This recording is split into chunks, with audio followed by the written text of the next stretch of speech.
You know when a point is worth the fight, when to give in, and when to walk away. How will you know what to ask for in the first place?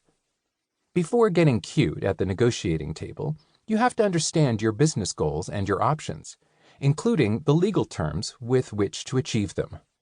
Otherwise, your art will backfire. In my many business negotiations, I've always been amazed that the other side will ask for something that is less advantageous to them than the deal they already have, notes one of my clients. This book starts by examining the various agreements that practitioners have to negotiate before actually sitting down to talk about the acquisition agreement. These include confidentiality agreements, standstill agreements, exclusivity agreements, and letters of intent or memoranda of understanding. These agreements protect the parties from economic disadvantage due to the deal process, set rules for the negotiations, and define preliminary objectives.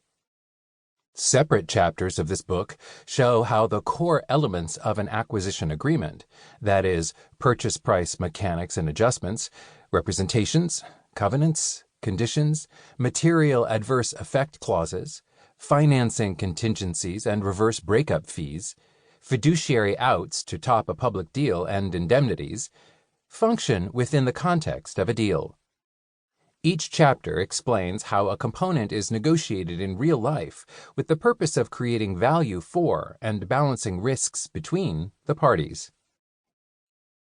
Comparing various strategies for solving business problems, some methods to provide for rough justice, while other approaches are more refined. Transaction techniques often make a difference, and sometimes all the difference. The chapters include war stories to demonstrate potential pitfalls and bring out the relevance of certain techniques.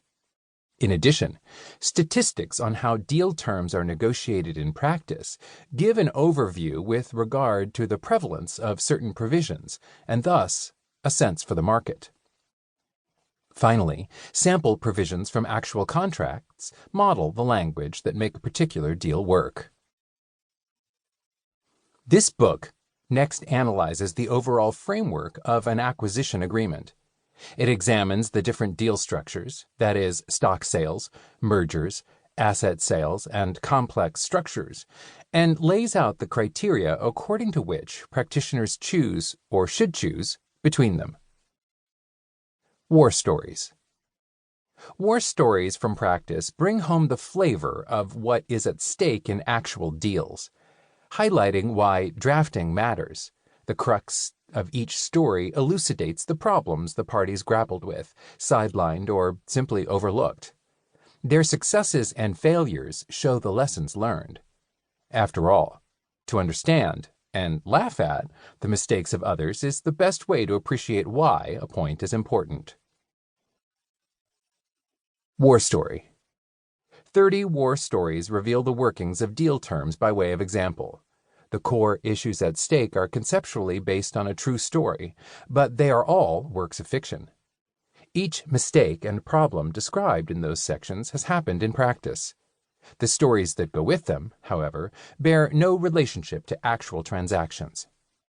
Any correlation to any real parties or lawyers, especially those who made mistakes or ended up on the wrong side of unexpected events, is purely coincidental.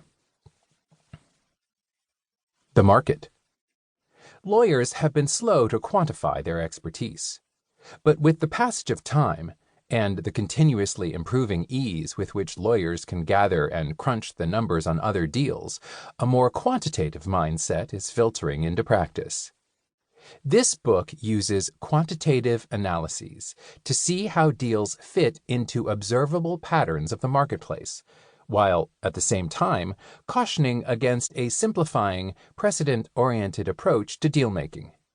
After all, a weighted average set of terms would, in fact, suit no one, and the examination of any one deal point in a vacuum can lead the parties to overlook the interactions among deal points or the specific needs of the parties at hand. Nevertheless, as quantitative studies of transaction terms begin to proliferate, deal-makers will more frequently be pushed by the force of precedent into standardized provisions, paving the way for majority terms to become